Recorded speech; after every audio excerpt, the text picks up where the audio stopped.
Hi అండి, అందరికీ నమస్కారం. అందరు ఎట్లున్నారు? మంచున్నారా? Welcome to my channel Sony Shiva vlogs. ఈ రోజు మళ్ళీ ఒక కొత్త రెసిపీతో అయితే మీ ముందుకు వచ్చిన. ఆ రెసిపీ ఏంటంటే ఎండు రొయ్యలు టమాటా కర్రీ అండి. మీలో ఎంతమందికి ఎండు రొయ్యలు టమాటా కర్రీ అంటే ఇష్టమో కామెంట్ అయితే చేయండి. కర్రీ కోసం అయితే టమాటాలు, ఆనియన్స్ అండ్ పచ్చిమిర్చి అయితే సన్నగా కట్ చేసి పెట్టుకున్నాను. ఈ రొయ్యలను అయితే మంచిగా శుభ్రంగానైతే తలకాయ, తోకలు ఇవన్నీ అయితే తీసి ఈ విధంగానైతే వేసి శుభ్రంగా వేసుకోవాలన్నమాట. అమ్మ నేను కలిసి అయితే ఇట్లా క్లీన్ చేసినాము వీటిని. ఈ కర్రీ తినకనైతే చాలా డేస్ అవుతుంది. నాకు కూడా చాలా ఇష్టం. ఇప్పుడైతే వీటిని ఒక గిన్నె పెట్టుకొని కొంచెం ఒక 5 నిమిషాల పాటు వేగించుకోవాలన్నమాట. ఇలా వేయించడం ద్వారా ఏమవుతుందంటే వాటిలో ఉన్న తోకలు, పొట్టు అంతా కూడా ఇంకా బయటికి వచ్చేస్తుంది. అదేవిధంగా నీసు వాసన అనేది కూడా పోతుంది. అందుకే ఒక 5 నిమిషాలు ఇట్లా వేయించుకోవాలి. కొందరు అయితే డైరెక్ట్ వేయించక ముందుకే డైరెక్ట్ కర్రీలో కడిగి వేసుకుంటారు. అట్లా కొంచెం నీసు వాసన అనిపిస్తుందండి. ఇట్లా వేయించుకొని పక్కకు తీసుకుంటే పొట్టు ఇంకేమన్నా ఉంటే సపరేట్ అయిపోతాయి, నీట్గా ఉంటాయి. ఇట్లా వేసిన తర్వాత ఒక 2-3 సార్లు మంచినీళ్ళతో అయితే కడిగి పెట్టుకోవాలి. కొన్ని వేడి వాటర్ వేసి కూడా కడిగి పెట్టుకుంటే ఇంకా బాగుంటుంది. నేనైతే ఈ విధంగానైతే కడిగి పక్కకైతే పెట్టుకున్నాను. చూడండి, వీడియో మొత్తం స్కిప్ చేయకుండా వాచ్ చేయండి ఫ్రెండ్స్. వీడియో నచ్చితే ఒక చిన్న లైక్ ఇవ్వండి. అలాగే నా ఛానల్ని సపోర్ట్ చేసి సబ్స్క్రైబ్ చేసుకోండి. నీట్గానైతే ఒక 2 టైమ్స్ అయితే కడిగి పక్కన అయితే పెట్టుకున్నాను. ఇప్పుడైతే కర్రీ ప్రాసెస్లోకి అయితే వెళ్ళిపోదాము. స్టవ్ ఆన్ చేసుకొని ఒక కడాయి అయితే పెట్టుకొని ఆయిల్ అయితే వేసుకోవాలి. ఆయిల్ హీట్ అయ్యాక 2 లవంగాలు, ఒక ఇలాచి అయితే వేసుకున్న తర్వాత ఆనియన్స్ అండ్ పచ్చిమిర్చి వేసుకున్న. ఆయిల్ బాగా హీట్ అయిపోయింది, అందుకే చూసిరా ఇట్లా పైకి చిమ్మింది, నూనె కొంచెం మీద పడ్డది. ఎంతైనా నేనే ఒక పక్క వీడియో తీసుకుంటూ ఒక పక్క కర్రీ వేయడం అంటే కష్టమే కదా, అందుకే కొంచెం అయితే నూనె మీద చిల్లిందనమాట. ఇప్పుడైతే కొంచెం సాల్ట్ అయితే వేస్తున్నాను. ఈ సాల్ట్ వేయడం ద్వారా ఏంటంటే ఉల్లిగడ్డ అనేది తొందరగా మగ్గుతుంది. అలాగే మార్వాడి మెంతి వేస్తున్నాను. ఇది మీ ఇష్టం అండి. నేనైతే ఏదైనా ఇట్లాంటి నీసు కూరలు చేస్తే ఖచ్చితంగా మార్వాడి మెంతిని అయితే యూజ్ చేస్తాను. అది మీ ఇష్టము. ఇప్పుడైతే కొంచెం అల్లం వెల్లుల్లి పేస్ట్ కూడా వేసుకొని పచ్చివాసన పోయేంత వరకు మంచిగా కలుపుకోవాలి. అల్లం వెల్లుల్లి పేస్ట్ అయితే ఫ్రెష్దండి. మొన్ననే దసరా పండుగ రోజు అయితే ప్రిపేర్ చేసుకున్నాము. అట్లా ఫ్రెష్ అల్లం వెల్లుల్లి పేస్ట్ వేస్తే మంచి స్మెల్ వస్తుంది, అదేవిధంగా టేస్ట్ కూడా బాగుంటుంది. ఇప్పుడైతే సరిపడా పసుపు కూడా వేసుకుంటున్నాను. పసుపు కూడా వేసుకొని మంచిగా ఒకసారి అయితే కలుపుకోవాలి. ఈ ఆయిల్లో పచ్చిమిర్చి, ఉల్లిగడ్డ, పసుపు, అల్లం ఇవన్నీ మంచిగా మగ్గేంత వరకు ఆయిల్లో ఒక 5 మినిట్స్ ఇలా వేపుకోవాలన్నమాట.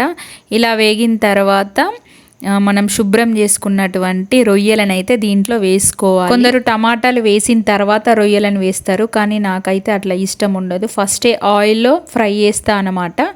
అందుకే పసుపు వేసినాక కొద్దిసేపటికి రొయ్యలు అయితే వేస్తున్నాను. రొయ్యలు వేసి ఒక 5 నిమిషాలు అయితే మూత పెట్టుకొని మంచిగా కలుపుకోవాలి. ఎందుకంటే కొంచెం ఆయిల్లో మగ్గితే మంచి టేస్ట్ ఉంటుంది. అట్లనే స్మెల్ ఇట్లా కొందరు స్మెల్ వస్తుందని అసలు రొయ్యలు కూర తినరు, కానీ ఈ విధంగానైతే ట్రై చేయండి. ఖచ్చితంగా ఎలాంటి స్మెల్ లేకుండా సూపర్గా ఉంటుంది రొయ్యల కర్రీ అయితే. నేను చేసినట్టు ఒకసారి ట్రై చేయండి. చాలా సింపుల్ అండ్ ఈజీ ప్రాసెస్లో అయితే కర్రీ అయితే వేస్తున్నాను. ఒక 5 నిమిషాలు అయితే మంచిగా రొయ్యలను అయితే ఆయిల్లో మగ్గించుకోవాలన్నమాట. చూసిర్రా, ఇప్పుడైతే ఆయిల్లో మగ్గిపోయినాయి.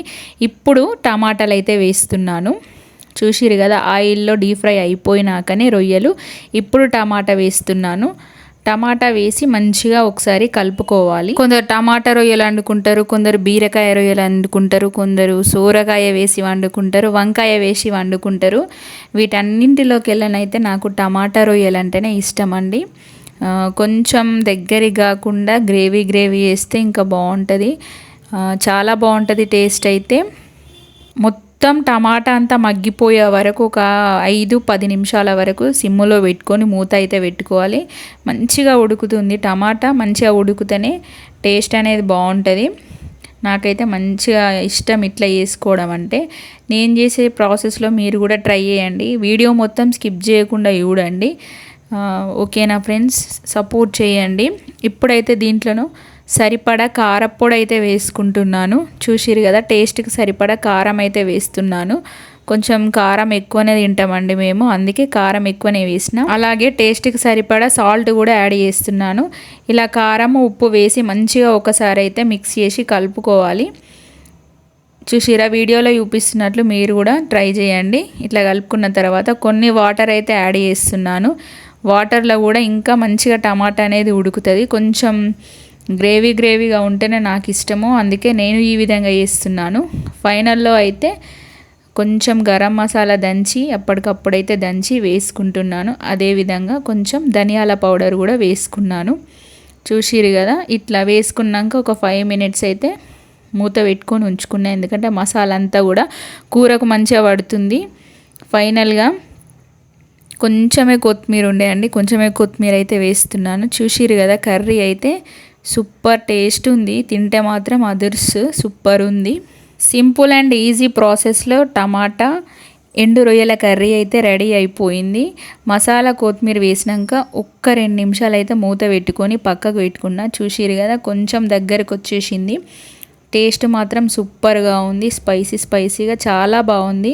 వేడి అన్నంలో తింటుంటే సూపర్ టేస్ట్ అయితే ఉంది. మీరు కూడా మీ ఇంట్లో ట్రై చేయండి. వీడియో మొత్తం స్కిప్ చేయకుండా చూసిన ప్రతి ఒక్కరికి థ్యాంక్ యూ సో మచ్ అండి. ఇప్పుడైతే అమ్మకైతే అన్నం పెట్టిన, అమ్మకైతే అన్నం ఇచ్చిన. వీడియో నచ్చితే ఒక లైక్ ఇవ్వండి, సబ్స్క్రైబ్ చేసుకోండి.